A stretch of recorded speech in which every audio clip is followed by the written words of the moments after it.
sampai ke penyetar. Oke, bismillah.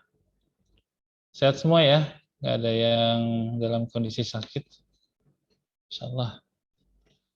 Baik, anak-anak sekalian, pembicaraan kita fokus setelah membicarakan konsep redoks di pertemuan sebelumnya. Kita akan membicarakan bagaimana reaksi redoks itu disetarakan. Ya, di kelas 10 kalian sudah melakukan penyetaran redoks ya. Penyetaran reaksi kimia, mohon maaf. Kalau kalian masih ingat, persama reaksi itu terdiri dari reaktan dan produk ya. Pereaksi dan hasil reaksi gitu ya. Yang pereaksi ada di sebelah kiri, hasil reaksi ada di kanan. Kemudian di antara kedua kelompok itu diantarai dengan anak panah ke kanan ya. Kalau waktu kalian bicara kesetimbangan, anak panahnya ada yang bolak-balik gitu ya. Artinya dalam satu waktu ada reaksi yang berlangsung ke arah kanan, ada reaksi yang berlangsung ke arah kiri. Tentu komponen penulisan molekulnya juga disamakan ya. Yang pertama adalah ada angka di depan rumus molekul, itu adalah koefisien reaksi yang menyatakan jumlah molekul yang terlibat dalam reaksi. Kemudian di dalam rumus molekul itu ada angka-angka kecil di sebelah kanan lambang atom, maka disebut dengan indeks, menunjukkan komposisi suatu atom dalam molekul senyawanya. Misalnya H2SO4, berarti di dalam molekul H2SO4 itu ada 2 atom H, 1 atom S, dan 4 atom oksigen. Kalau kemudian ada persama reaksi 2 HCl menghasilkan anak panah, maksudnya H2 plus Cl2, maksudnya adalah 2 molekul HCl itu bisa terurai menjadi 1 molekul unsur hidrogen dan 1 molekul unsur klorin gitu ya, klorin gitu ya. Itu kan sudah difahami insya Allah ya oleh kita semua, itu berbasis pada hukum dasar kimia.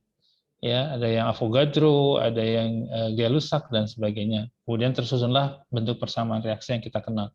Apa bedanya dengan reaksi redoks? Nah, reaksi redoks seperti yang sudah dibahas kemarin, terjadi perubahan bilangan oksidasi sebelum dan sesudah reaksi mengikuti proses perubahan reaksi kimianya. Seperti itu.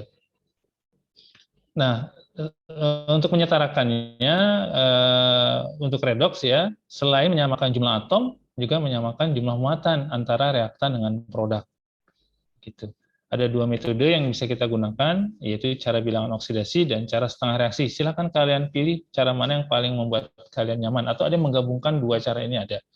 Ya, kalau kalian lihat di beberapa website internet kimia, itu ada metode penggabungan ya antara 2 metode ini. Mungkin dianggap lebih efektif ya, silakan saja.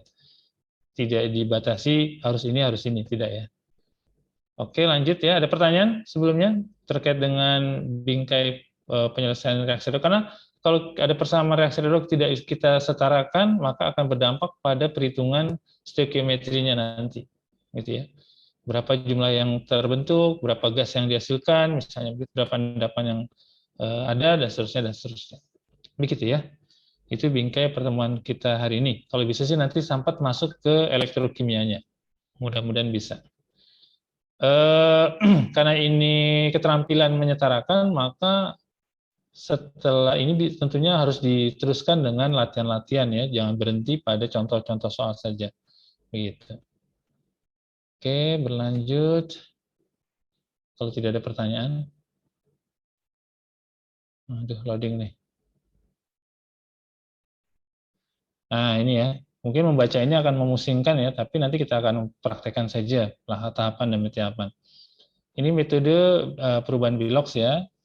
Pertama dari persama redoks yang ada, kita tentukan biloks dari atom-atom yang mengalami reaksi. Ya, kan di antara senyawa atom-atom yang bersenyawa pada reaktan dan produk itu ada yang berubah biloksnya, ada yang tidak. Gitu ya. Kemudian kalau sudah menyamakan jumlah atom yang mengalami reaksi redoks, tentukan selisihnya. Ya, berapa turun biloksnya pada reaksi reduksi dan berapa naik biloksnya pada reaksi oksidasi. Kemudian langkah ketiga, samakan dulu jumlah perubahannya. Misalnya turun 2, naik 3, maka biar sama kita samakan ke angka 6 ya, yang 1 dikali 3, yang 1 kali 2, sama seperti menyamakan penyebut pecahan, gitu ya. Misalnya 5 dengan 10, boleh kamu jadikan 50 atau kamu jadikan ke 10 saja. Ya. Bisa kan?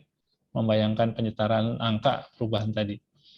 Kemudian kalau sudah selesai penyamaan bilangan oksidasinya, kamu kemudian samakan jumlah muatan dengan menambah H+ pada muatan yang lebih kecil, dan setarakan jumlah atom H dengan menambah air di sisi yang lain, gitu ya. Nah, ini ada keterangan tambahannya, jika suasana asam bagaimana, jika suasana basa bagaimana, gitu ya. Nah, nanti kita akan lihat contoh-contohnya. Mungkin akan banyak yang belum paham nih, belum bingung, masih bingung ya ketika membaca ini, tapi akan menjadi mudah ketika kita melihat soal berikut. Perhatikan ya. Di sini ada ion permanganat direaksikan dengan besi 2 ya. Kemudian dihasilkan menjadi mangan 2 positif plus besi 3 positif. Siapa yang mengalami reduksi? In this case. Oksigen. Mangan atau Fe? Oksigen kan nggak ada mangannya, Pak. Mangan ya. Mangan tuh dari 7 positif di MnO4 min itu kan plus 7 ya Mn-nya ya. Kalau kamu hitung. Mn ditambah 4O sama dengan min 1. O-nya min 2. Mn-nya dapat plus 7. Di kanan dia plus 2, berarti turun. Sementara Fe-nya naik. Ya, dari 2 plus ke 3 plus. Clear? Gitu ya. Kalau ada pertanyaan langsung ditanyakan aja ya. Ya. Oke, lanjut ya. Kemudian kita lihat dari atom yang mengalami perubahan bilox ini sudah sama belum jumlahnya antara kiri dengan kanan. Mn di kiri 1, di kanan 1. Fe di kiri 1, di kanan 1. Itu ya, berarti sudah sama ya. Jumlah atomnya maksud Bapak ya. Misalnya begini, kalau misalnya nanti di sebelah kiri ada Cl2, di sebelah kanan ada Cl-, kan masih belum beda tuh. Belum sama Cl-nya. Berarti yang Cl- kita kalikan 2 koefisiennya. Mudah-mudahan jelas ya. Oke. Nah, sekarang kita lihat perubahannya. Mn itu turun 5, sementara Fe itu naik 1 biloxnya. Nah, kalau sudah, kita samakan perubahan biloxnya. Berarti yang Mn kita kalikan 1, yang Fe kita kalikan 5 ya, biar perubahannya sama-sama 5. Gitu. Aduh, ini kenapa nih? Nice. Dikalikan 5, dikalikan 1 masing-masing ya. Sehingga hasilnya begini. Ya, Fe-nya jadi dikali 5 karena perubahannya biloknya cuma 1, biar sama dengan yang Mn jadi dikalikan 5. Sementara MnO4 dan Mn2+ tetap 1 karena dia biloknya turun 5, untuk dirubah menjadi 5 cukup dikalikan 1. Nah, berarti koefisiennya tetap 1. Setuju nggak? Ada yang masih belum ngikutin nggak nih? Nggak ya, oke ya. Nah, sekarang kita lihat, hitung tolong muatan di kiri berapa, muatan di kanan berapa, ayo. Ayo, di kiri berapa? Min 1 ditambah plus 10 ya, karena 5 dikali 2 plus. Betul nggak? Ya, plus 9 ya. Sebelah kanan berapa?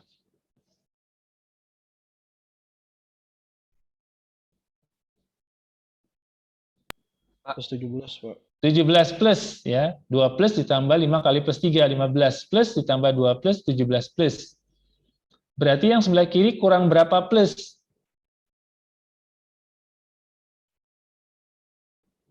Delapan ya. Kurang 8. Maka ditambah dengan sebelah kiri ditambah hidrogen plus sebanyak 8. Untuk menyamakan jumlah muatan antara sesi reaktan dengan produknya. Nah, akibatnya di kiri hanya berlebih 8, di kanan nggak ada H-nya. Maka ditambahkan air sebanyak setengahnya. Kan gitu ya. Yang kanan maksud Bapak. Oke. Nah, sekarang kita cek nih. Sebelah kiri Mn-nya berapa, sebelah kanan Mn-nya berapa? Sudah sama? Sama-sama 1 ya. Fe-nya sebelah kiri 5, sebelah kanan 5. kalau ditanyakan jumlah atomnya, muatannya jangan dikalikan ya. Jadi koefisiennya aja lihat. Koefisien dengan indeksnya. Ya. Kemudian sama-sama 5 Fe-nya, oksigennya di kiri 4, di kanan juga sudah 4. Hidrogennya di kiri 8, di kanan juga sudah 8, 4 kali 2. Berarti udah setara dia. Setara jumlah atom dan setara muatan. Pak, itu ditambah H+-nya karena minta suasana asam, Pak. Kan dalam suasana asam, tadi penjelasan tadi ya, dalam suasana asam, memang sebelah kirinya harus H+. Gitu ya. Dan alasan kenapa ditambah H+ adalah muatan kirinya tadi kurang plus 8 kan? Cuman ada plus 9, di sebelah kanan plus 17 muatannya. Nah, untuk menyamakan muatannya ditambah hidrogen sebanyak 8. Oke. Pak, Ya. itu kenapa Fe-nya jadi 5, Pak? Fe-nya jadi, kan gini, Fe itu biloxnya kan naik 1 ya, dari Fe2+ ke Fe3+. Yang tadi. Nih. Ini ya. Lihat garis yang menghubungkan antara Fe dengan Fe, Fe2+ dengan Fe3+. Biloxnya naik 1, benar nggak? Dari 2+ ke 3+. Iya, Pak. Nah, sementara Mn turun dari 7 ke 2, turun 5. Biar sama perubahannya, maka yang garis yang menghubungkan antara Fe itu dikalikan dengan 5. Sementara yang menghubungkan Mn itu kita kalikan 1. Biar perubahannya sama-sama 5. Nah, dampaknya adalah mengalihkan koefisien masing-masing. MnO4 dengan Mn2+ karena dikali 1, koefisiennya tidak berubah, tetap 1, nggak usah ditulis. Tapi Fe2+ dengan Fe3+ kan harus dikali 5, biar sama biloknya menjadi perubahan 5. Maka koefisiennya jadi 5 Fe dan 5 Fe. Gitu. Gitu. Nih, ya. Masih belum ini? Udah lumayan, Pak. Enggak, kalau belum jelas, bilang belum jelas ya, Bapak akan menjelaskan dari sisi yang lain. Pak, itu O-nya kemana, Pak? O-nya kan dianggap tidak mengalami perubahan bilox, jadi dia ngikutin aja, ya, belum dilihat, begitu. Pak Putut, Iya silakan. itu masih ini yang PBO kan ya Pak? Iya masih BO, bimbingan orang tua. Apalagi Nas, udah itu aja. Kalau yang setengah reaksi gimana Pak? Saya Belum, bingung. sabar dulu, sabar dulu. Oke, ini dulu ya, kita selesaikan ya, ini nggak ada masalah berarti ya. Prosesnya, tahapannya dilihat ya, jangan sampai salah. Ini contoh 2 nih. Contoh 2. Oh sama ini ya, ini contohnya sama, ternyata sama. Ya, sama. Gitu.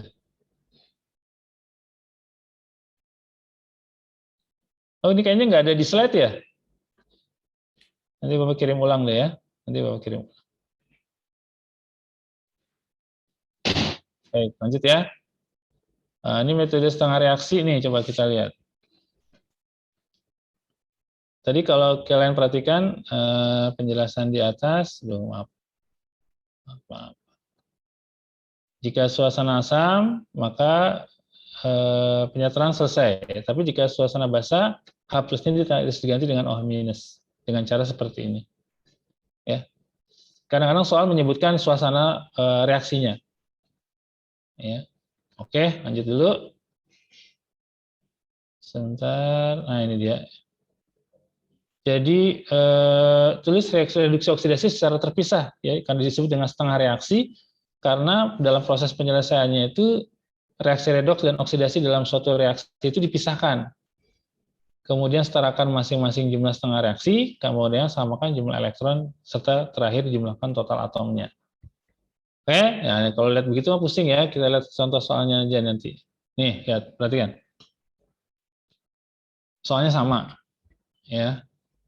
Biar kalian bisa membandingkan cara mana yang paling kalian nyaman untuk menggunakannya. Ya, ini perubahannya tadi sudah disebutkan. Nah, ini setengah reaksi reduksinya MnO4- berubah menjadi Mn2+, kan begitu. Ya. Nah, di sini klausulnya adalah di daerah yang kekurangan oksigen itu kita tambahkan air sebanyak kekurangannya. Sebelah kiri kan ada 4 oksigen ya. Sebelah kiri ada 4 oksigen, di sebelah kanan nggak ada oksigennya tadinya. gitu. Nah, kita tambahkan air sejumlah kekurangan oksigen di bagian yang memang kurang oksigen. Ke kanan kan kurang oksigen, kurang berapa? Kurang 4, kita tambahkan air sebanyak 4. Nah, penambahan air sebanyak 4 ini menyebabkan sebelah kiri harus ditambahkan H plus sebanyak 2 kali lipat penambahan air. Bapak ulang, kalimatnya mungkin ini ya. Karena di kanan ditambahkan air, maka di kiri pasti akan kekurangan H plus, hidrogen ya. Maka tambahkan H plus 2 kali lipat penambahan airnya. Gitu. Oke? Oh Pak, berarti H2 air sama hidrogen pasti ini ya 2 kali lipat. Iya. Hidrogen 2 kali Iya, lipatnya. karena di dalam air itu H plus hanya H2 kan, 2 kali lipat. Gitu. Oke? Nah, kalau sudah muatannya sebelah kiri berapa jadinya tuh? -1 tambah plus 8. Plus 7 ya. Di kanan plus 2. Nah, karena kita hanya bisa menambahkan elektron, dan reduksi itu elektronnya ada di kiri atau di kanan anak panah? Ayo.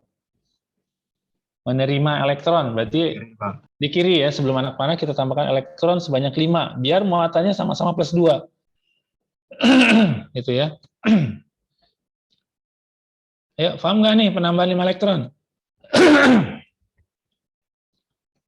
Maaf, minum dulu. Bapak ulang dari awal ya. Ketika kita sudah menuliskan setengah reaksi reduksinya, maka kita tuliskan spesies atau molekul yang mengalami penurunan bilox, yaitu MnO4- menjadi Mn2+, ya, karena hasil dari deteksi di atas. Kemudian karena oksigen di sebelah kiri lebih 4, maka sebelah kanan ditambahkan air sebanyak 4 molekul. Dikarenakan penambahan air di sebelah kanan disertai dengan penambahan H+ di sebelah kiri 2 kali lipatnya. Gitu ya. Nah, kemudian kita samakan muatan kiri dengan kanan dengan menambahkan elektron. Kalian ingat saja, kalau reduksi elektronnya ada di kiri anak panah. Kalau oksidasi elektronnya ada di kanan anak panah. Gitu ya. Nah, berarti kita cukup menambahkan 5 elektron supaya sama-sama plus 2 kiri dengan kanan muatannya. Nah, gini. Oke. Lanjut ke setengah oksidasi. Nah, kalau setengah oksidasi kan nggak ada oksigen nih, nggak ada hidrogen. Jadi kita langsung menambahkan elektronnya. Biar menyamakan muatan kiri dengan kanan. Karena kanan lebih 1 dibandingkan yang kiri, kita tambahkan 1 elektron setelah Fe3+. Gitu. Nggak kelihatan ya? Maaf ya. Jadi Fe2+ berubah menjadi Fe3+ plus elektron. Nah, karena elektronnya sudah tersedia dan belum sama, maka kita kali silang saja untuk mudah ya, untuk menyamakan jumlah elektron yang terlibat, yaitu yang atas kali 1, yang bawah kali 5. Koefisiennya maksudnya, menyamakan koefisiennya. Begini. Sebenarnya langkahnya hampir mirip dengan yang tadi ya, cara yang tadi. Cuman dibuat dalam bentuk 2 persamaan terpisah. Ada yang nggak paham kenapa dikali 1 dan dikali 5? Reasonnya, alasannya. Nah, ada pertanyaan? Oke ya, alhamdulillah. Nah, kemudian kita jadikan pengali 5-nya itu, pengali kanannya ya, yang setengah reduksi tidak mengalami perubahan karena dikali 1. Tapi yang setengah oksidasi menjadi berubah koefisiennya jadi 5 semua. Nah, perhatikan, kalau ada spesies atau zat yang sama, jumlah dan bentuknya di sisi yang berbeda, maka saling menghilangkan. Jadi 5 elektron yang di kiri, yang kuning, dengan 5 elektron merah yang di kanan, itu kan sama, tapi berbeda sisi. Nah, itu saling menghilangkan. Ya, kita kurangi jadi habis ya. Sehingga tinggal hasilnya adalah MnO4- ditambah 5 Fe2+, ditambah Mn2+, ditambah 5 Fe3+, plus air dan hidrogen. Gitu. Selesai sudah. Mn-nya sama-sama 1, Fe-nya sama-sama 5, oksigennya sama-sama 4, hidrogennya sama-sama 8. Muatan di kanan plus 5, muatan di kiri juga plus berapa tuh? Sama nggak udah muatannya? Plus 5 lagi. Berapa tadi? Plus 17 ya? Ya, plus 17. Kiri kanan sama-sama plus 17. Ada yang mau ditanyakan? Ini elektronnya tambahin ke yang muatannya berlebih aja, Pak. Biar Betul. Karena kita hanya bisa menambahkan, untuk menyamakan muatan, kita hanya bisa menambahkan elektron pada kasus ini ya. Maka kita tambahkan ke sisi yang kelebihan plus ya. Atau ke sisi yang kekurangan minus gitu ya. Tapi alat bantunya adalah kalau reduksi adanya di kiri, oksidasi adanya di kanan, penambahan elektronnya. Oke? Oke. Ada lagi pertanyaan? Ada lagi? Ada lagi? Ya, soal apa nih? Ya, ini nanti dilihat lagi. Kita lihat kasus yang lain coba. Ada yang mau coba nomor A?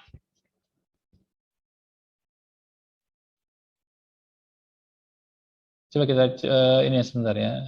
Ini Bapak copy dulu aja. Oke. Tutup dulu. Ada volunteer yang mau mengerjakan metode Bilox atau metode setengah reaksi. Silakan saja.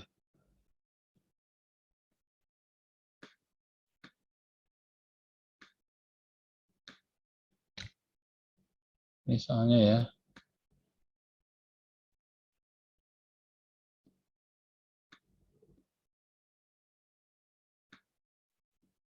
Ada yang mau nyoba?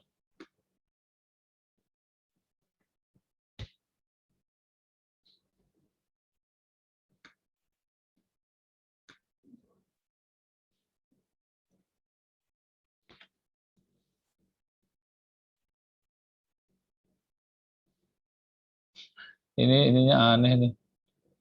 Aduh, salah lagi. Ini yang CR2O7 2 minus ya. Ini kok gambarnya gambar ini malah. Tantan. Ganti.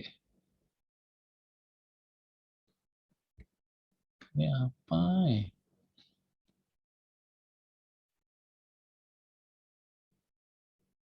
Atau ngerjainnya di Word aja kali ya? Dari slide-nya aja, Pak. Di slide-nya aja. Cuman nggak ada ruangan untuk ngerjainnya. Ntar, Bapak buka Word dulu deh. Stop dulu.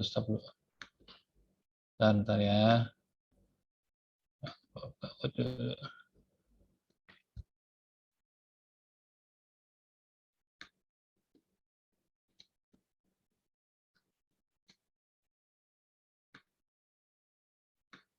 Bentar ya, sabar.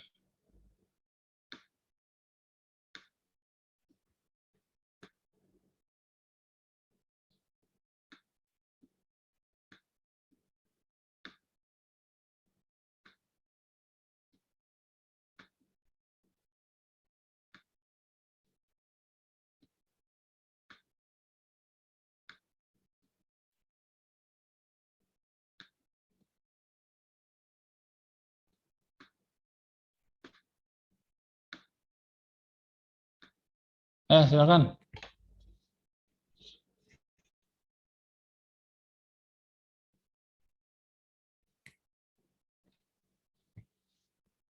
Annotate boleh. Siapa nih yang mau coba nih?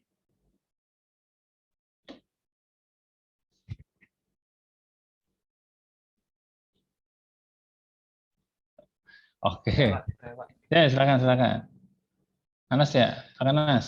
Mau pakai yang mana, Nas? Noval, Pak, Noval, Noval. Pak. Oh, Noval. Yang mana Noval mengerjakannya? Pakai metode yang mana? Kamu? Yang setengah reaksi. Oke, setengah reaksi, silakan.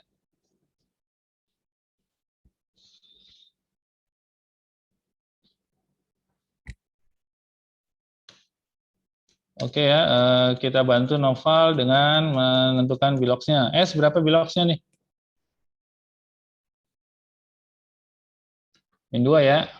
Lama kamu ah. CR berapa? 1 CR. Plus 6, Pak. Plus 6, pinter. Kemudian di sini bilang apa? Unsur bebas ya, 0. CR-nya plus 3. Oke, itu aja. Yang lainnya nggak mengalami perubahan Bilox. Oke, silakan. Setengah reaksi ya.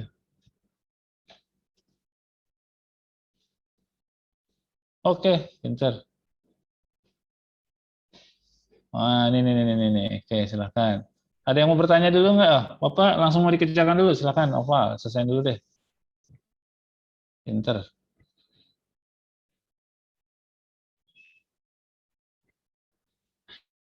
Kenapa?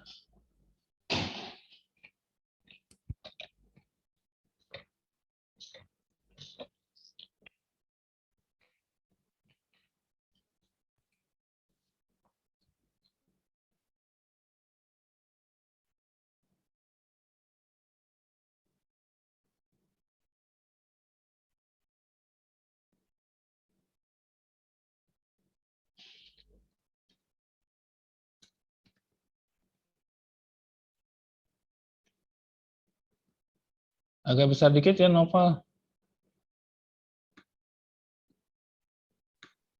Ini yang kedua benar nggak, Pak? Bentar.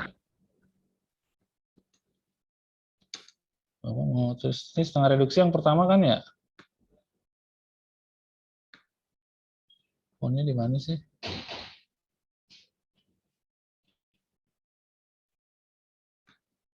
Terus setengah reduksi, yang bawah setengah oksidasi.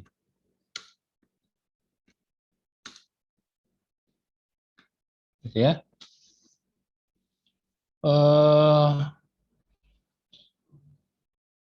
Oke, berlanjut terus. Oke.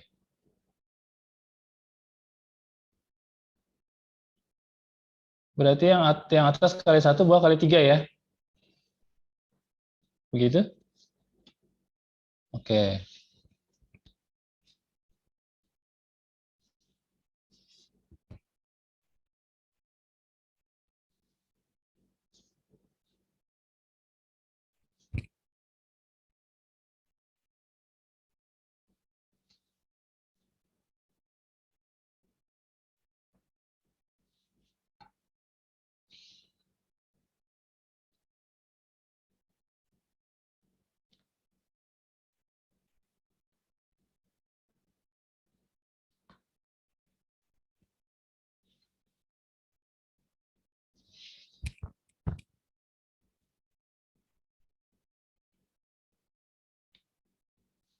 Tulis ulang setelah dikali 1 dan dikali 3.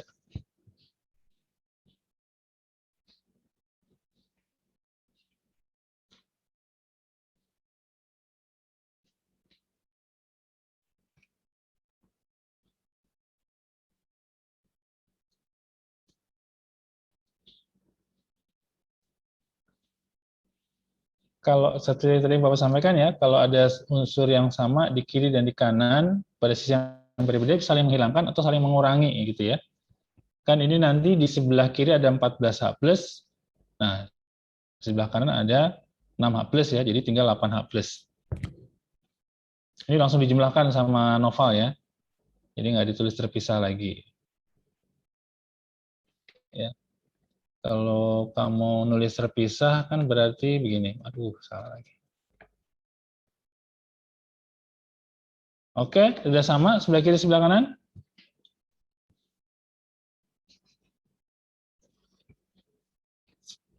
Cairnya sama-sama 2, oksigennya sama-sama berapa tuh? 14, oksigennya sama-sama 7 ya. Oksigennya sama-sama 7. Hidrogennya di sebelah kiri 8 ditambah 6, 14. Sebelah kanan 7 kali 2, 14. Sulfurnya di kiri 3, di kanan 3. Oke, udah sama.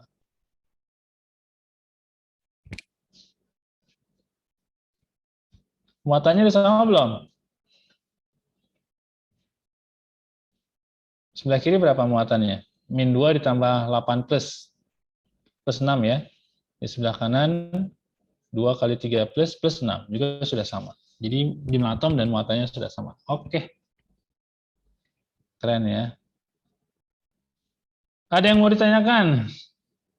Pak itu 8-nya, H plusnya kenapa jadi 8, Pak? Iya, iya, iya. Oke, Bapak tulis ulang, sebenarnya pengen tulis ulang sebentar ya, sebentar. Ini kan ini hasil perkaliannya ya. Sebentar. Yang setengah reduksi kan jadinya bentar Bapak, ini dulu ya. Ini kan 14. Sulfurnya nggak ada.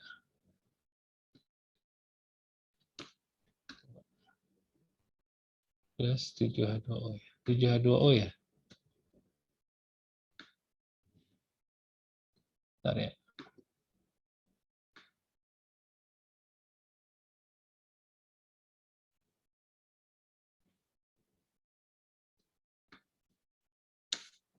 Plus 6 elektron.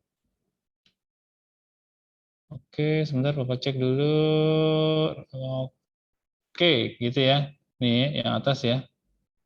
Sementara yang bawah setelah dikali 3, hasilnya berarti 3.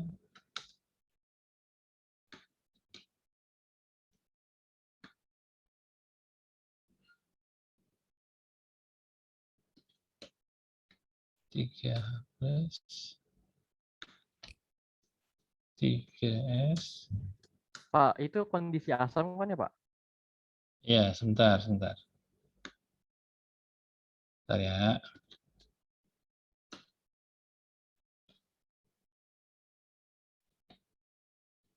Nah,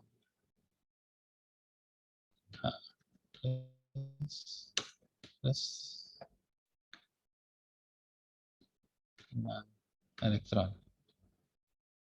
Bentar, cek dulu. 3, 6, 6. Oke, nih terlihat nggak? Kelihatan, Pak. Oke ya, di sini perhatikan. Elektronnya hilang, tahu kenapa ya? Karena di sebelah kiri sebelah kanan sama-sama 6. Jadi saling menghilangkan. Waktu kalian kelas 10, kelas 11, kalian belajar ion penonton nggak? Waktu membahas reaksi ion. Reaksi apa? Ion penonton itu adalah senyawa atau ion yang ada sebelum dan sesudah reaksi. Dia nggak mengalami perubahan, maka dianggap sebagai penonton.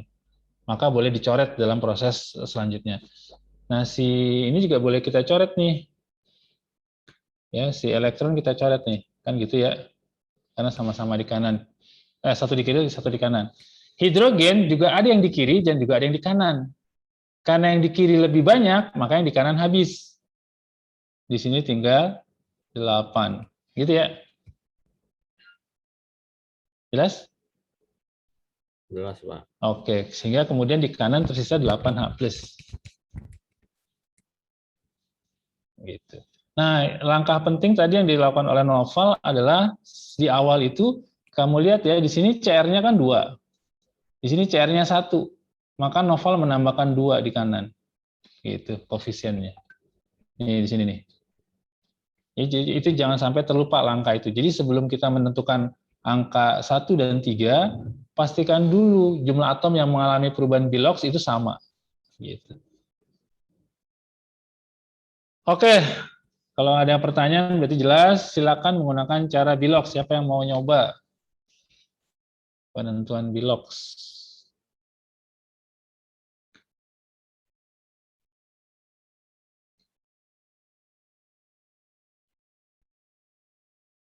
Ini Bapak, udah belum nih? Kalau udah mau dihapus ini. Nggak usah dihapus ya? Ini aja deh. Silakan. Pakai cara B. Ya.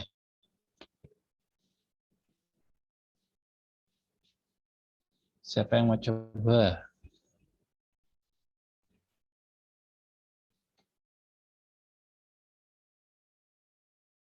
Informasinya masih sama.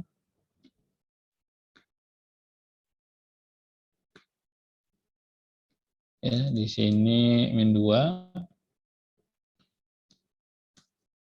Di sini +2, +6, maaf, +6.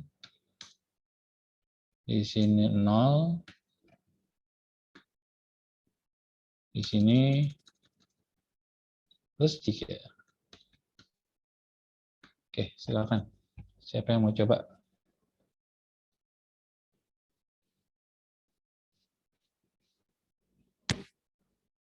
Ayo, coba aja dulu meskipun belum kebayang penyelesaiannya, coba aja dulu kalau saran Bapak sih ya. Sehingga nanti mandek di jalan itu akan menjadi penguat konsep kamu. Oh, saya sempat mandek di sini, solusinya ini, begitu. Pak, berarti yang kalau pakai cara PBO, CR-nya disamain dulu ya Pak? Betul, Nilainya. betul, betul, betul.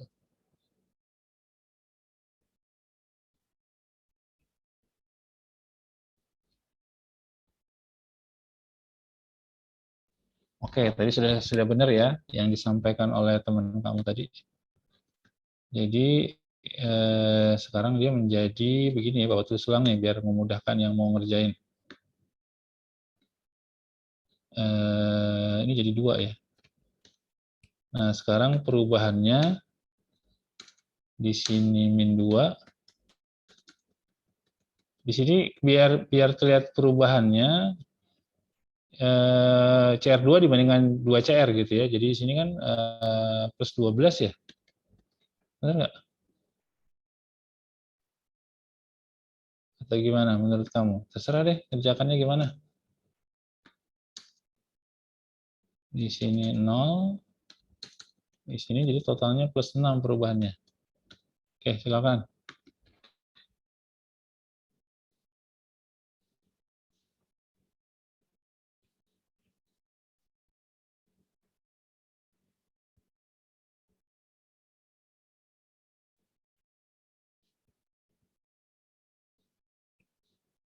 Ayo, siapa yang mau nyoba?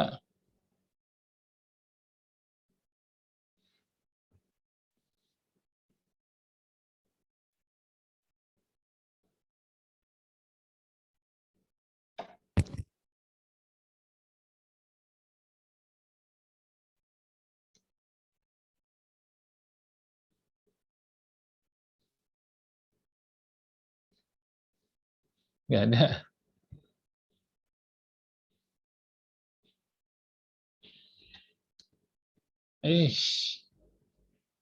Kenapa jadi kehapus?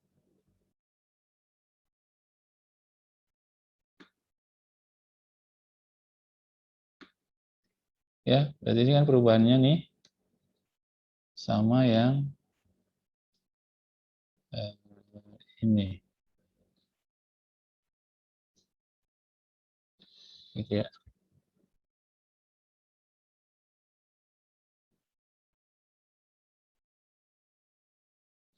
Di sini naik 2,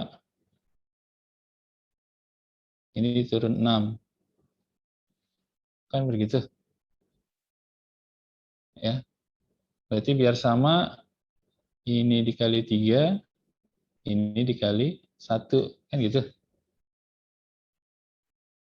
Setuju nggak? Setuju. Setuju. Terus gimana nulisnya nih? Padat banget ini. Ini udah dicatat belum? Karena mau Bapak hapus nih. Karena kalau nggak dihapus dia naik ini gambarnya tuh. Aneh kan?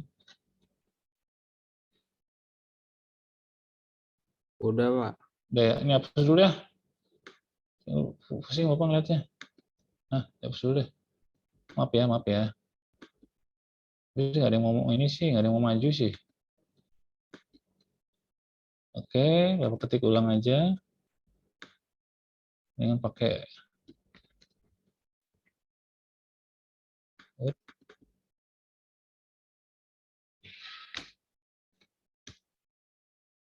ya. Ini kemudian angkanya tadi apa? Ini CR jadi 2 ya. Jadi 2. Sehingga perubahannya ini jadi min 2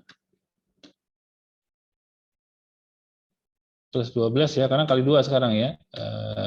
Kalau tadi yang di atas itu untuk menentukan perubahan bilok saja, satu atom dibandingkan dengan atom yang lain. Ini jadi 0. Ini jadi plus 6. Ya, plus 6. Nah, kalau sudah, pakai bantuan annotate deh.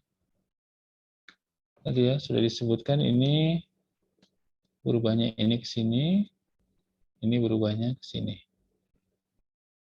Gitu ya. Nah, di sini berarti turun 2.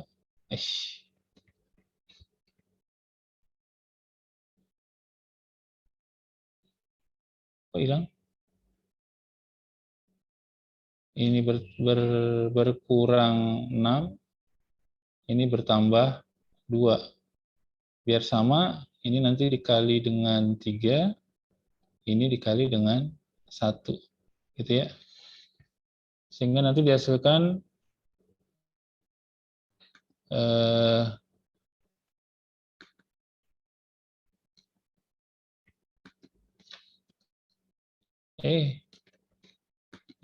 ribet ya. Ini tadi yang kali 2 yang mana nih? Yang kali 3 yang ini ya, ini kali 3. Ini kali 3. Kan gitu. Oke, kalau sudah, apa yang kita lakukan? Sebelah kanan itu ada oksigen sebanyak 7, maka kita harus tambahkan 7 air di kanan, kan gitu ya. Biar sama jumlah oksigennya. Nah, karena di sini ada 7, sekarang hidrogennya di kanan 14. Di sebelah kiri baru dari H2 kita dapat 6, berarti di sini cukup kita tambahkan 8. Supaya jadi 14 juga. Ya, sudah selesai. Pak, itu min 6 kenapa kali 1, Pak? Min 6 kali 1. Min 6. Supaya total perubahannya 6. Boleh kamu kalikan silang, boleh. Misalnya kiri dikali 6, di kanan dikali 2, boleh. Nanti ketemu di angka 12. Cuma nanti harus disederhanakan lagi penyetaraan koefisien bawahnya. Kita cari KPK-nya aja. Kelipatan persekutuan kecilnya. Jadi ketemu di angka berapa dia? Di angka 6 kan? 2 dan 6 pertemuannya di angka 6. Di angka 12. Di angka 18 kan begitu. Kita cari KPK yang pertamanya aja. Oke, ada lagi? Paham kenapa dikali 1 ya? Jadi supaya perubahannya sama-sama 6. Kayak tadi yang yang metode setengah reaksi juga begitu kan? Dikali 1 dan dikali 3 gitu. Sama. Targetnya adalah menyamakan perubahannya. Nah, kalau sudah kita kalikan masing-masing dengan pengalih silangnya, baru kita samakan jumlah atom hidrogen dan oksigen. Sama kasusnya, kalau dalam suasana asam berarti yang kekurangan oksigen ditambah air, kemudian yang sebelahnya sebenarnya 2 kali lipat H+ ya. Jadi semestinya di sini 14 H+ mestinya.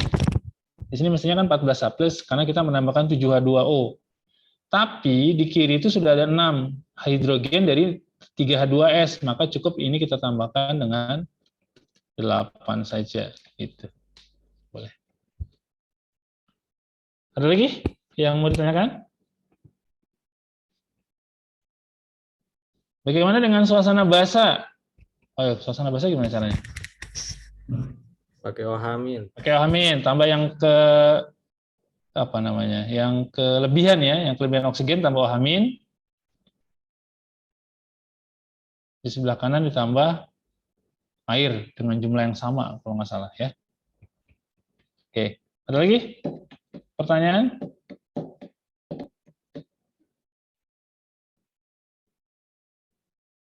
Cukup lah. Nah, di slide itu masih banyak persoalan ya, silakan dicoba dicari, ataupun di buku-buku lain silakan dicoba cari ya. Cari yang paling menantang gitu ya. Kalau yang sederhana-sederhana pasti bisa. Cuma yang menantang ya, yang kompleks ya. Misalnya yang autoredox tuh, coba dicari dan coba diselesaikan. Reaksi autoredox. Ya. Seru kan kalau yang menantang? Jangan nyari yang simpel-simpel ya. Yang simpel-simpel itu tuh buat latihan atau contoh soal. Cuman yang kompleks itu untuk mematenkan ya apa namanya istilahnya kemampuan kalian. Oke, silakan nanti dicoba lagi di soal-soal yang lain ya. Di sini nggak ada yang autoredox sayangnya, sehingga ada yang nomor terakhir ya. Oh nggak deh, nggak ada yang autoredox ya. Jadi kalau sudah dapat yang autoredox, pekan depan kalau sudah dapat jawabannya kita diskusikan di sini. Ya, kalau nggak dapat jawabannya juga kita diskusikan di sini, gitu ya. Jangan lupa langkah kedua tuh ya, yang krusial ya, menyamakan CR 2O7 sebelum kita tentukan perubahannya turun naik berapa, kita harus pastikan di sebelah kanannya juga harus ada 2 CR juga.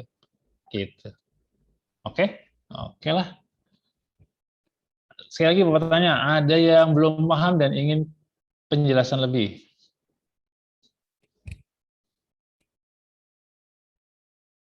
Oke, alhamdulillah.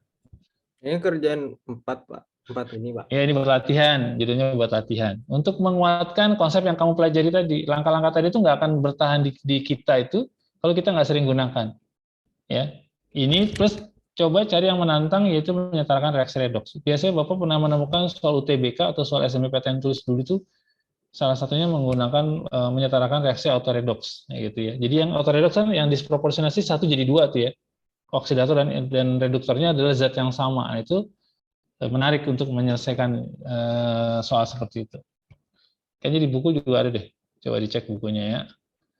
Oke, kalau sudah berarti konsep redoks sudah tuntas kita bahas ya. Sebelumnya kan kita membahas konsep redoks, kemudian menentukan bilox, aturannya sudah ada gitu ya, dan konsep bilox yang kemarin ada masalah ada PL ya? Ada PR nggak untuk bilox? CH3COH. Ayo, ingat nggak ada PR? Menentukan bilox C pada CH3COH. Ingat nggak? Ada yang sudah dapat belum? Berapa biloxnya?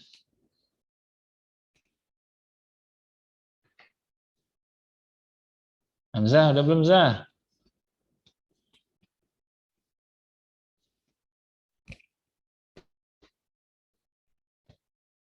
Belum? Faris, udah belum, Faris? Hah, nggak ada? Serius? Nih yang ini nih. Bapak minta kalian CH3 COOH. Berapa bilox C-nya? Oke, kalau ini sebelum ini coba cari bilox C2H6. Berapa bilox C? Kan C2H6 kan etana ya. Berapa biloxnya? Ayo cepat, masa ngitung bilox masih lama aja.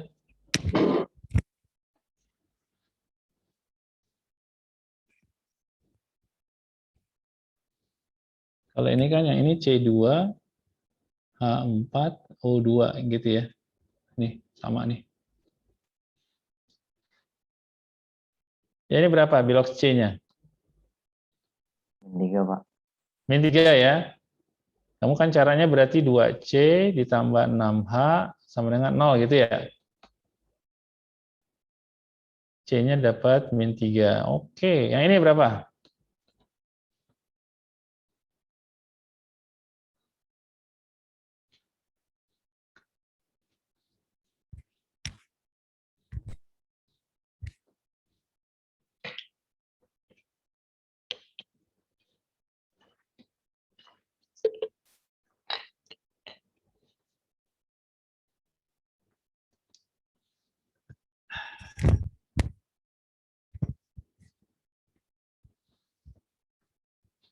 Ayo, masa belum sih?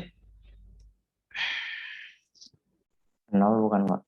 0. Mungkin nggak bilox C dalam senyawanya 0? Yang 0 kan unsur bebas. Tapi nggak apa-apa, teman kamu udah menjawab ya. Pasti caranya dengan cara ini kan, 2C ditambah 4H ditambah 2O sama dengan 0 gitu kan ya, cara kamu ya? Oke, apa-apa. Nah, perhatikan ya.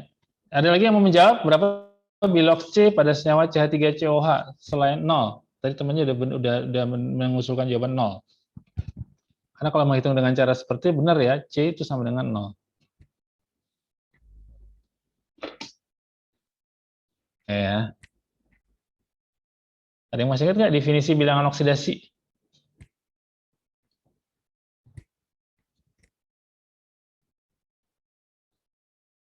Ada yang masih ingat bilangan oksidasi apa?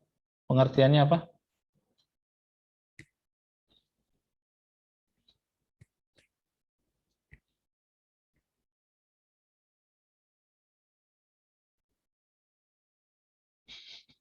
Muatan yang diemban gitu kan, kemarin bahasanya ya, muatan yang diemban oleh suatu atom ketika elektron ikatannya ditarik oleh atom lain yang lebih elektronegatif, kan begitu ya? Kalau masih lupa.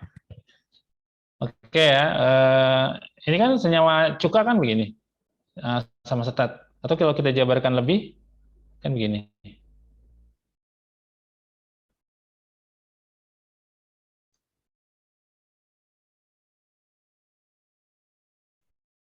Ya konsisten ya, C tangan 4, O tangan 2, H tangan 1 gitu ya. Seperti pembelajaran di kelas 10 mengenai alkana. Nah, perhatikan, C itu kan nomor atomnya 6, berarti valensinya 4 ya. Ini valensinya 4, ingat. Dia dalam kondisi dasar valensinya 4. Kalau berlebih, maka jadi min kelebihannya, kalau berkurang berarti menjadi plus kekurangan elektron valensinya. Oke, perhatikan. C dengan H, mana yang lebih elektronegatif? Oh, itu harus cari datanya. Sebentar. Sebentar ya. Sebelum kita masuk, mudah-mudahan waktunya cukup menjelaskan ini. Ya, wassalam. Pak Dini lagi ke UI. Bentar. Bapak tutup dulu ya. Nih, perhatikan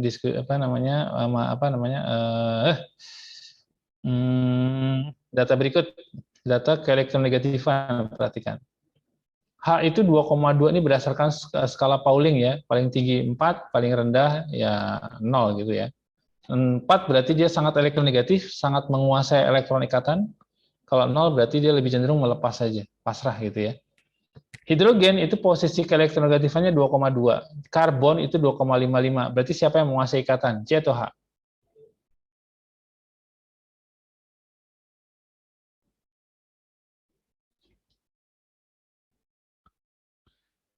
Oh, pulang. Ini data keelektronegatifan berdasarkan skala Pauling ya. Skalanya antara 0 sampai 4. 4 adalah yang paling elektronegatif, 0 adalah yang paling rendah, yang paling elektropositif atau sangat tidak elektronegatif.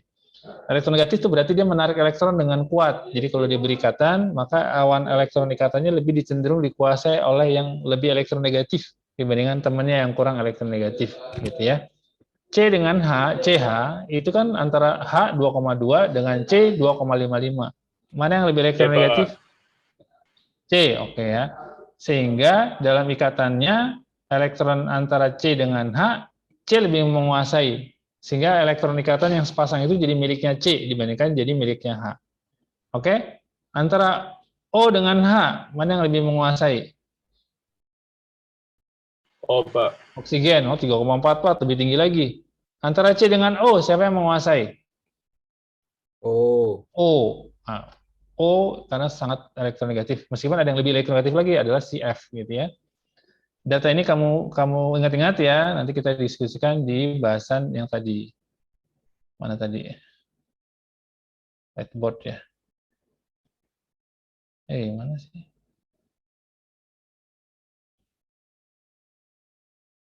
Whiteboard lah. Nah, ini tadi ya. Nah, perhatikan. Berarti ini jadi miliknya C, ini jadi miliknya C, ini jadi miliknya C.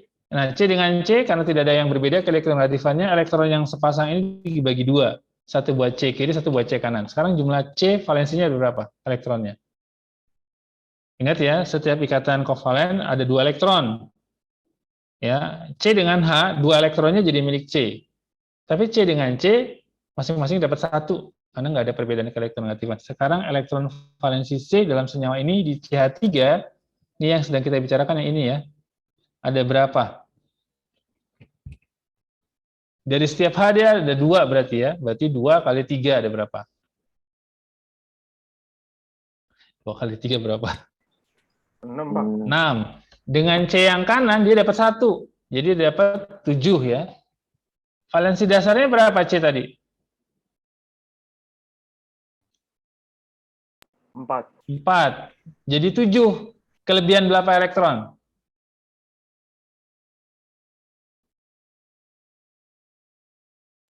3, Pak. 3. Kalau kelebihan dari 3 elektron, berarti biloxnya jadi berapa? Lebih 3 elektron. Elektron muatannya apa? Negatif, Pak. Negatif. Jadi negatif 3. Ini untuk C yang ini ya. Ini untuk C yang ini. Sekarang kamu hitung untuk C yang ini. Nih, aduh, C-nya kok sama saja. Ini untuk C yang ini ya. Nih. Kira-kira berapa sekarang elektron valensinya? Dengan C yang di kiri dia dapat 1. Dengan oksigen yang di atas nih, ini semuanya dikuasai oleh oksigen. Dia dapat elektron nggak? Nggak dapat ya, karena dipegang sama oksigen semua. Dengan oksigen yang ini, C juga nggak dapat. Berarti tinggal berapa elektron valensinya? Tinggal 1. Tinggal 1. Tadinya 4 jadi 1. Kekurangan berapa elektron? 3, Pak. 3. Karena kekurangan elektron dia jadi plus 3. Ini adalah biloxnya si C yang satunya lagi. Nah, kenapa kemudian dihitung jadi 0? Karena kamu dapatnya min 3 ditambah 3 dibagi 2. Kamu hitung biloxnya jadi 0 akhirnya. Karena kamu menggabungkan 2C tersebut. Begitu. Padahal kedua C ini punya bilox yang berbeda-beda karena posisi atom di sekitarnya. Yang CH3 dia min 3, yang COOH C-nya jadi plus 3. Rata-ratanya 0. Gitu. Karena kamu ngitungnya kan 2C ditambah 4H ditambah 2O sama dengan 0. Nah, jadi kamu dapat C-nya nih nanti 0 karena asalnya dari hitungan rata-ratanya. Gitu. Kalau yang CH3 itu nggak masalah. Ya, karena masing-masing min 3, rata-rata juga min 3 kan gitu. Ya kan? Kan dapatnya ini tadi CH3 dengan CH3. Ya, yang kiri ini. Oke, ada pertanyaan? Ada yang masih bingung, silakan didetilkan pertanyaannya supaya bingungnya hilang. Diserap dulu, dicerna dulu, kemudian baru dimetabolismekan pengetahuannya.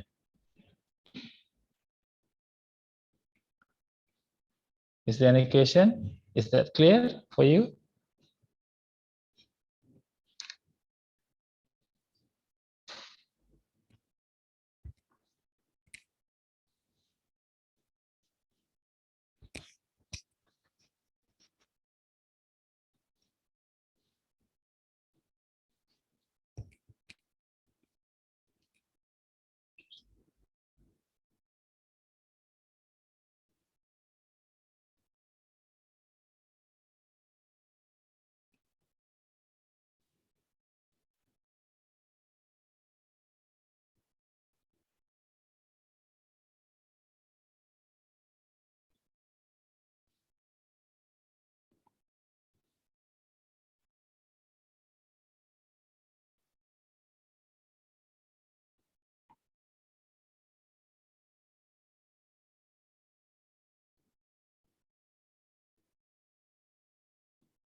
Oke, sepi ini karena yang mau nanya nih.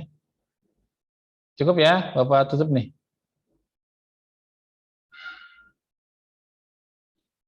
Yakin paham ya? Penting ya menguasai. Pak. Jadi, silakan. Nah, Itu gimana Pak? Jadi CR-nya C-nya pakai -3 apa +3? ya jawabannya yang C-nya ada 2. 0. Kalau ditanya berapa bilok C, C-nya berarti ada yang -3 pada posisi CH3, ada yang +3. Gitu. Ya, karena kalau bilok 0 itu untuk unsur bebas. Ingat ya aturan kedua kalau nggak salah ya. Itu aturan pertama, maaf. Jadi sekarang kalau ditanya, dari mana oksigen biloknya -2? Oksigen biloknya berapa? Dalam senyawanya? -2. -2. Dari mana? Kok tahu ada -2? Aturannya. Bapak berharap nanti di kemudian hari jawabannya jangan aturannya ya. Karena konsepnya oksigen itu cenderung elektronegatif, maka menguasai elektron ikatannya. Maka dia akan mendapatkan tambahan 2 elektron. Gitu, maka dia jadi -2. Tapi kalau ketemu yang lebih elektronegatif seperti fluor, maka dia nggak jadi -2 kan, jadi +2 malah. Begitu. Ya. Jadi aturan itu berasal dari suatu konsep. Gitu. Kenapa hidrogen +1? Dari sananya Pak. Sebaiknya jangan menjawab begitu. Karena dalam bersenyawa hidrogen umumnya cenderung memberikan elektron ikatannya kepada atom lain sehingga dia kekurangan 1 elektron maka dia jadi +1 gitu. Ya. Tapi nggak selalu begitu kan kondisinya. Kalau dengan yang logam dia jadi -1.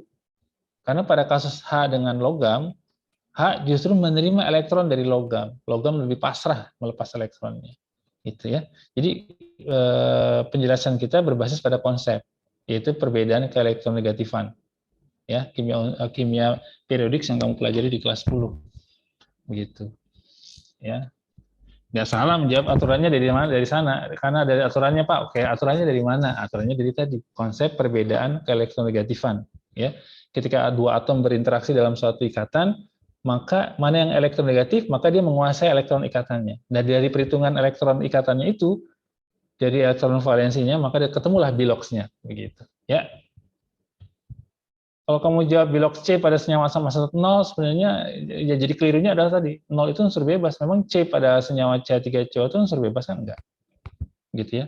Tapi karena yang dihitung itu rata-ratanya, maka dapatnya kita 0. Padahal sebenarnya ada 2 atom C yang memiliki atom bilok yang berbeda, yang 1 -3, yang 1 +3. Harus detail berarti.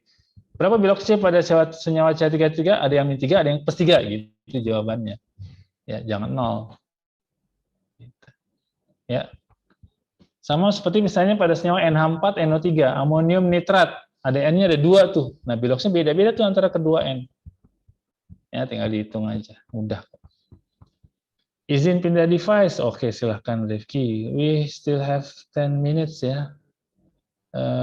We have to discuss about next concept ya. Mana sebentar. Salah nih. Oke. Ya, Bapak sarankan ya untuk penyetaran redox biar terampil, kerjakan lebih banyak soal lagi. Disuruh tidak disuruh itu kepentingan kamu untuk menguasainya ya. Seperti itu. Kalau khawatir ditanya ya. Baik, kita lihat bahasan sel elektrokimia. Oke. Sel elektrokimia dibedakan menjadi 2. Kita mulai lagi ya. Kita manfaatkan waktu yang tersisa. Ada yang sel volta, sel galvanik, dan ada yang sel elektrolisis. Apa yang membedakan di antara kedua sel ini? Pada sel volta, dari reaksi kimia dihasilkan listrik. Sementara pada sel elektrolisis, untuk melakukan reaksi kimia menggunakan energi listrik. Jadi kebalikannya. Yang satu menghasilkan listrik, yang kedua memerlukan listrik. Gitu. Ya, maka pada sel volta fokusnya adalah menghitung jumlah voltasenya, tegangan daya yang dihasilkan oleh suatu kompartemen volta. Sementara pada sel elektrolisis yang ditanyakan lebih banyak pada reaksi-reaksi yang terjadi akibat penggunaan listrik pada suatu peristiwa sel elektrolisis, gitu. Ya, but of them need analyze ya. Kita butuh menganalisa menggunakan konsep-konsep yang sudah kita pelajari sebelumnya. Oke, perhatikan. Pada peristiwa sel volta, ya, ini ada kompartemen sebanyak 2, ya, ada 2 gelas yang dipisahkan. Kemudian dihubungkan dengan 2 elektroda, ya, pada gambar ini yang sebelah kiri yang lebih gelap menggunakan zinc, yang sebelah kanan yang lebih terang menggunakan tembaga, ya, copper tembaga. Ya. Kemudian di situ ada penamaan anoda untuk zinc dan katoda untuk tembaga. Anoda definisinya adalah tempat terjadi reaksi oksidasi. Katoda adalah tempat terjadi reaksi reduksi. Begitu ya. Nah, antara zinc dengan tembaga dihubungkan dengan kawat, ya, ke atas, kemudian melewati voltmeter untuk mengukur tegangannya. Berapa tegangan yang dihasilkan. Nah, kemudian reaksi berlangsung, ya, reaksi berlangsung. Bapak belum menjelaskan yang salt bridge, ya, jembatan garamnya belum Bapak jelaskan. Yang terjadi adalah seperti ini, ya,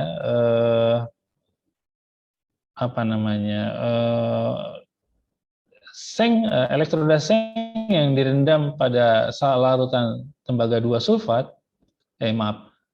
seng sulfat, ya, itu mengalami reaksi oksidasi. Oksidasi berarti melepas elektron kan, ya.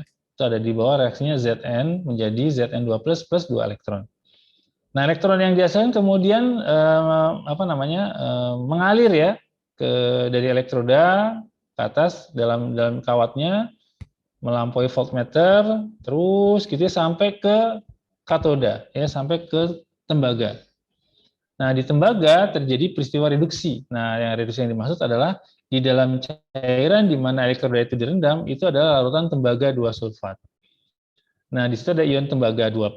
Ion tembaga 2+ itu menerima aliran elektron, menghasilkan atom tembaga. Ya, reaksinya ada di bawah kanan, 2 elektron ditambah Cu2+, hasilnya Cu. Kalau di total reaksinya, ya, reaksi totalnya, net reaction-nya itu adalah yang di bawah itu. Zn ditambah Cu2+ menghasilkan Zn2+ plus Cu. Sampai sini ada pertanyaan nggak? Mana yang nggak paham? Jembatan garam jangan ditanya dulu.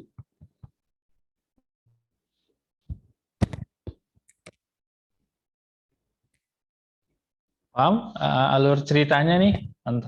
Terjadinya aliran elektron, ya, dari anoda ke katoda, terjadi reaksi oksidasi di anoda, dan kemudian adanya elektron ke katoda menghasilkan reaksi reduksi. Kalau kamu lihat, kan seng berubah menjadi seng 2 positif, ion 2 positifnya akan masuk ke dalam larutan. Sementara yang kanan, ion tembaga yang tadinya ada di larutan, kemudian berubah menjadi atom tembaga menempel di elektroda. Maka nanti terbayang zinc itu akan mengalami pengikisan, ya, berkurang jumlahnya karena banyak yang menjadi ion. Sementara batang kupernya itu menjadi lebih tebal karena banyak atom tembaga yang menempel, hasil reduksi setelah beberapa waktu. Gitu ya. Nah, kalau nggak ada pertanyaan, Bapak akan menjelaskan salt bridge, ya, jembatan garam. Jembatan garam ini dibutuhkan agar durasi reaksi redoks ini berlangsung lebih lama daripada seharusnya. Kenapa begitu?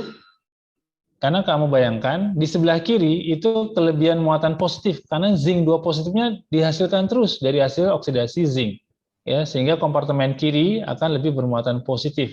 Sementara yang di kanan, Cu2+-nya itu akan berkurang terus, karena terreduksi menjadi Cu, menempel di elektrodanya. Sehingga cairannya kelebihan muatan negatif sulfatnya. Nah, kalau muatan negatif di kanan dan positif di kiri makin banyak, maka reaksi akan berhenti.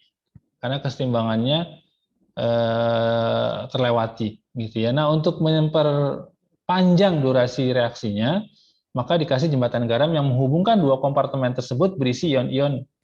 Biasanya menggunakan cairan atau gel atau agar-agar gitu ya, yang melarutkan garam-garam tersebut.